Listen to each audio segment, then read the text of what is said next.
Hello guys, welcome to एडवांकुरन। मैं हूं आपका दोस्त अश्विनी कुमार।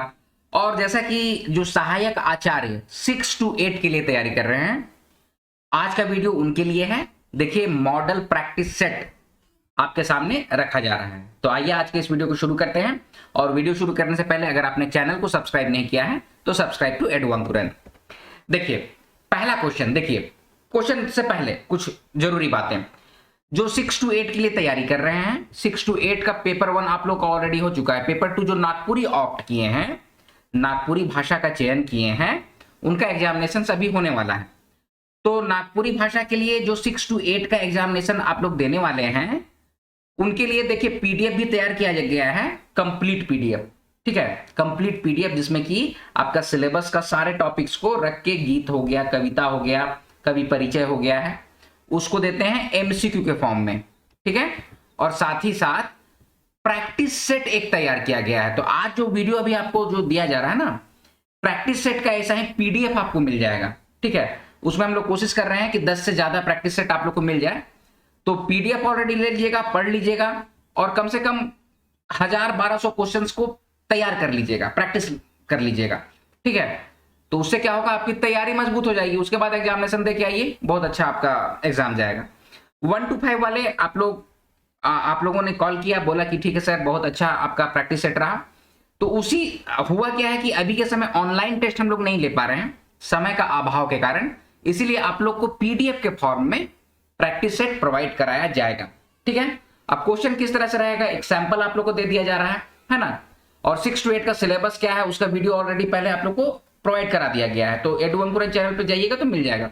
और अभी के समय नोटिफिकेशन थोड़ा सा ऑन करके रखिए, कहे कि कुछ जो आप लोग एस्पिरेंट थे 1 to 5 वाले, वो बोले कि सर हम लोग को पता नहीं चल पाया कि आप टेस्ट सीरीज लॉन्च किए हैं।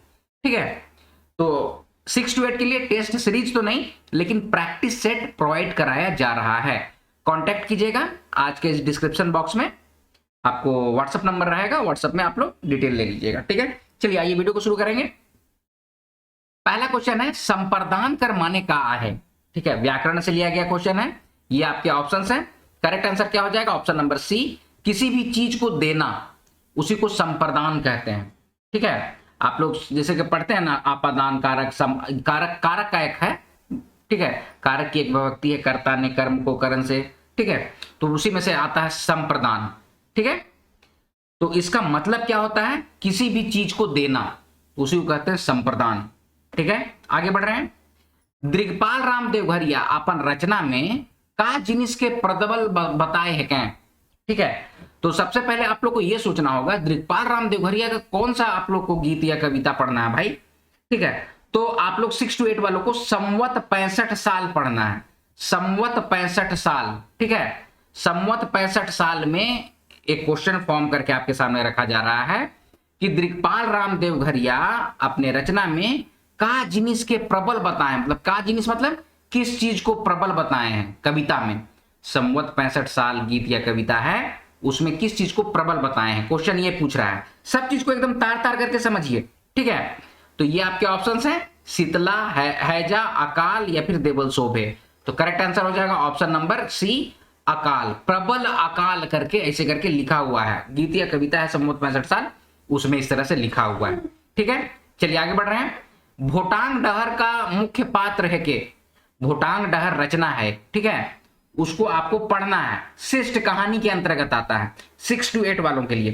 ठीक है, इवन सीजीएल की भी जो तैयारी कर रहे हैं, अच्छा आप लोगों को बता दें, सीजीएल की जो तैयारी कर रहे हैं, पेड बैच शुरू कर दिया गया है फिर से।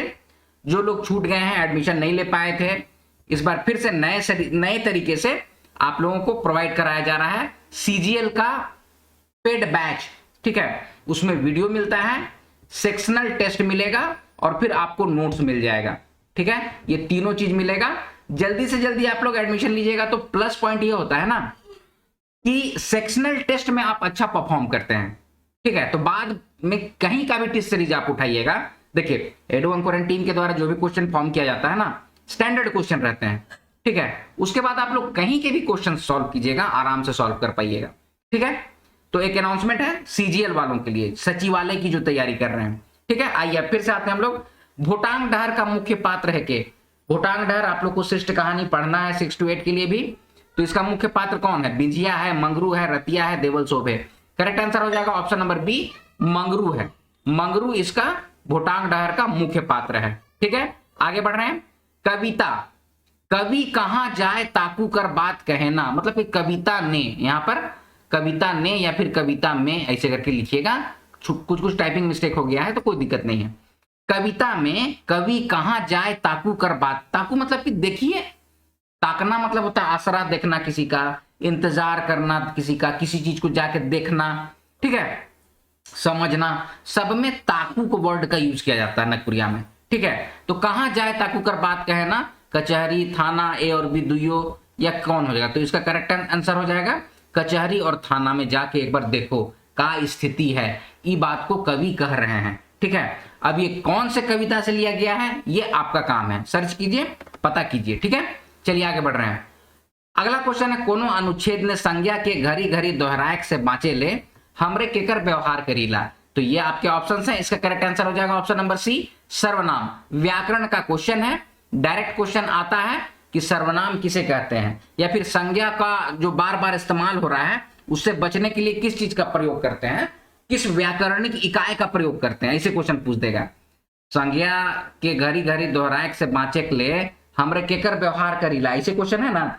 इसके जगह पे आपको यह भी क्वेश्चन दिया जा सकता है कि कौन सा व्याकरणिक इकाई कर प्रयोग संज्ञा कर स्थान में करल जा सकेला, ऐसे भी क्वेश्चन फ्रेम किया जा सकता है, तो सर्वनाम हो जाएगा। ठीक है, आगे बढ़ रहे हैं। फगुआ गीत ऋतु गीत है जो बसंत ऋतु में गाए जाते हैं, तो ऊपर देवल कथन के है। ठीक है, ये थोड़ा सा टफ क्वेश्चन है, डीप जाके क्वेश्चन है। ठीक है, तो ये आपके ऑप्शन है, इसका करेक्ट आंसर हो जाएगा ऑप्शन नंबर सी, डॉक्टर कुमारी बासंती जो है वो अपना जो बुक है छंद रचना करके उसमें ये बात बोलती है कि फगुआ गीत एक ऋतु गीत है जो बसंत ऋतु में गाए जाते हैं। आगे है, संजय पड़तलक बोले पास हो जातक देवल वाक्य कौन काल में आहे। ठीक है, एक वाक्य दिया हुआ है और पूछा जा रहा है कि किस काल में है, तो काल से ये क्वेश्चन है, व्याकरण का पार्ट है। अगेन, सामान्य भूतकाल, हेतु हेतुमत भूतकाल, आसन काल या संदिग्ध काल, कौन से काल में होगा? आप लोग भी सोचिए, पेन और पेपर लेके बैठिएगा तो आप लोग का भी तैयारी होते जाएगा।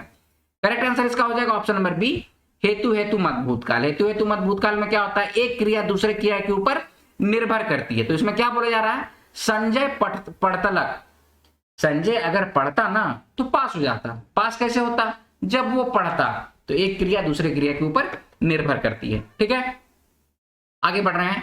आप लोग स्वस्थ हैं कर नागपुरी रूपांतरण का हुई, आप लोग स्वस्थ हैं इसका नागपुरी रूपांतरण क्या होगा बताइए। क्वेश्चन इस तरह से दे देता, वाक्य का क्वेश्चन है ये। ठीक है, तो ये आपके ऑप्शन है, इसका करेक्ट आंसर हो जाएगा ऑप्शन नंबर सी, रावरे मन निके आई। ठीक है, आप लोग स्वस्थ हैं उसका नागपुरी रूपांतरण है। आगे बढ़ रहे हैं, बनमानुष कौन समास है, समास आप लोगों को पढ़ना है, तो कौन सा समास है, तत्पुरुष द्वंद्व कर्मधारय या बहुव्रीहि, कौन सा समास है? करेक्ट आंसर हो जाएगा ऑप्शन नंबर ए, तत्पुरुष समास है। ठीक है, आगे बढ़ रहे हैं। टुकुर टुकुर ताके वाला कहाँ है के, तो ये मतलब कि ये एक क्वेश्चन है जो कि इसको क्या नाम था उसका, तुरबेतरा में गिरधारी राम गोंझू की एक रचना है, गिरधारी राम की तुरबेतरा में, तो तुरबेतरा में से ये क्वेश्चन को फ्रेम किया गया है कि टुकुर टुकुर ताके वाला कहाँ है के। ठीक है, कोरा में, अचरा में, ए और बी दोनों, या फिर बेतरा में, तो करेक्ट आंसर क्या हो जाएगा option number C, option number D बेतरा में है। चलिए आगे बढ़ रहे हैं। गांव कर सांझ कविता के अनुसार धरती के उटक के का करल जाएला, धरती को उटक के का किया जा रहा है, सो बताइए। ये गांव का सांझ कविता से क्वेश्चन फ्रेम किया गया है।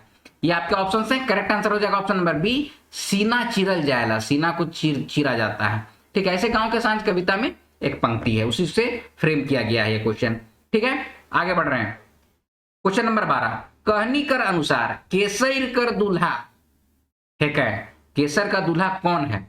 रतिया है, रंथु सिंह है, खिरोधर सिंह है, या फिर देवमन ओहदार है, कौन है? इसका करेक्ट आंसर हो जाएगा ऑप्शन नंबर बी, रंथु सिंह है। अच्छा, किससे लिया गया है? तो एक चकता रौद से लिया गया है। एक चकता रौद के रचनाकार कौन है? तो प्रफुल्ल कुमार राय हैं। इस तरह से फ्रेम करके पढ़िएगा, मतलब कोई भी क्वेश्चन उठाए ना तो पहले देखिए कि उसका कौन सा कविता से लिया गया है, कौन सा कहानी से लिया गया है। तो जैसे ये क्वेश्चन है, कहनी कर अनुसार केसर कर दूल्हा, तो केसर नाम का पात्र किसमें है? तो एक चकता रौद में है। एक चकता रौद एक शिष्ट कहानी है, जिसके रचनाकार का नाम क्या है? तो प्रफुल्ल कुमार राय है। बार बार इसी तरह से रिपीट करते जाइएगा, एकदम दिमाग में क्वेश्चन फंस जाएगा। जैसे एग्जामिनेशन हॉल में बैठिएगा ना, यही ऑप्शन है आपको नजर आएगा। ठीक है, इसका करेक्ट आंसर हो जाएगा ऑप्शन नंबर बी, रंथू सिंह। आगे बढ़े, 13 नंबर क्वेश्चन। देख के फिरंगी चाइल, उठल तरवार ढाइल, गोटा गतर अनल संचारी, आंख लौके अंगारी, देवल पंक्ति संबंधी थके। तो देखिए एक कविता से लिया गया है, इसका करेक्ट आंसर हो जाएगा ऑप्शन नंबर बी, कड़की उठी तलवारी से लिया गया है। ठीक है, अब कड़की उठी तलवारी के जो रचनाकार हैं कौन है, कमेंट सेक्शन में लिखिए आप लोग, है ना। चलिए आगे बढ़ रहे हैं।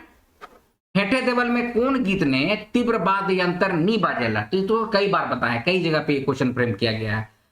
तीव्र वाद्य यंत्र का प्रयोग नहीं होता है पावस में और उदासी में। ठीक है, इसका करेक्ट आंसर हो जाएगा ऑप्शन नंबर, पावस और उदासी दोनों होना चाहिए, तो इसका ऑप्शन नंबर डी होगा। ठीक है, तीव्र वाद्य यंत्र का प्रयोग हम लोग पावस और उदासी दोनों में नहीं करते हैं। ठीक है, तो इसका करेक्ट आंसर हो जाएगा ऑप्शन नंबर डी, बी और सी दोनों। ठीक है, आगे बढ़ रहे हैं। नागपुरी भाषा के भोजपुरी कर एक उपबोली के बोल रहे हैं? ये सामान्य नागरिक से प्रश्न पूछा गया है। नागरिक में अगर कहा जाए नागरिक बोलते हैं, नागपुरी में, नागपुरी के सामान्य ज्ञान से ये क्वेश्चन है आपको कि नागपुरी भाषा के भोजपुरी कर एक तो बोली बोल रहे हैं, तो कौन बोले थे? तो डॉक्टर ग्रियर्सन बोले थे। Option number B, doctor Grierson बोले थे। ठीक है, तो दोस्तों इस तरह के क्वेश्चंस जो हैं इसको फ्रेम करके पीडीएफ के फॉर्मेट में 100 क्वेश्चंस का रहता है। जैसे कि यहाँ पर ऑप्शन आपको दिया हुआ है ना, तो हम लोग जो पीडीएफ देंगे उसमें यहाँ इस तरह से आंसर नहीं रहेगा, वो लास्ट में रहेगा आंसर। ठीक है, लास्ट में एक ये रहेगा, उसमें पहला का बी, दूसरा का सी, इस तरह से आंसर दिया हुआ रहेगा। वो आपको प्रैक्टिस करने के लिए दिया हुआ रहेगा, तो वो हम लोग के द्वारा आप लोग को प्रोवाइड कराया जा रहा है, कुछ जेन्युइन चार्जेस लिया जा रहा है। व्हाट्सएप नंबर पे आप लोग व्हाट्सएप करके पता कर सकते हैं कि कितना सेट मिल रहा है, कितना उसका प्राइस है, ये सब आप जानकारी ले सकते हैं। एक सप्ताह 10 दिन में आपका एग्जामिनेशन होने वाला है 6 to 8, आप लोग उसको तैयारी करके जाइएगा। मोस्टली क्वेश्चंस उसी तरह के आएंगे। ठीक है, तो देखिए ये एक 6 to 8 के लिए आप लोगों के लिए एक मतलब कि प्रैक्टिस सेट का वीडियो आपके सामने रखा गया है। आई होप इसको आप लोग बहुत अच्छे तरीके से समझे होंगे। आज ही के वीडियो में हम लोग सीजीएल वालों के लिए भी अनाउंस कर रहे हैं, पेड बैच आप लोग के लिए ओपन किया गया है, आप लोग ज्वाइन कर सकते हैं। ठीक है, आज ही के वीडियो में डिस्क्रिप्शन बॉक्स में व्हाट्सएप नंबर दिया हुआ रहेगा, उसमें आप कांटेक्ट करेंगे। तो दोस्तों ये है आज का वीडियो, आई होप इसको आप लोग बहुत अच्छे से समझे होंगे। चलिए मिलते हैं अगले वीडियो में, तब तक आप लोग अपना ख्याल रखिएगा। जय हिंद।